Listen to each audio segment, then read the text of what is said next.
Барлықтарыңызға сәлем, сіздермен бүгін біз шөлді қандыратын мохито жасаймыз. Оған керекті заттар мята, лед, спрайт, алма, лимон және де сироп. Барлығын рет-ретмен қосып араластырамыз.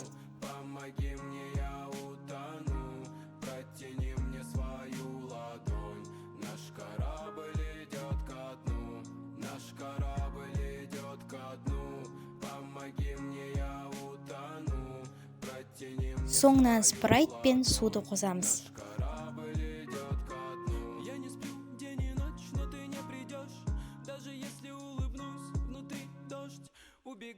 Видеода көріп тұрғандарыңыздай менде осы шөлді қандыратындай мохито шықты.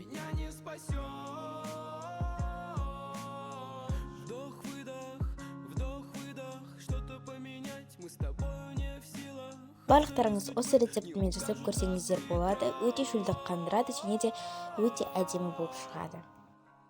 Барлықтарыңызға ас болсын, сау болыңыздар. Міндетті түрде жасап көріңіздер.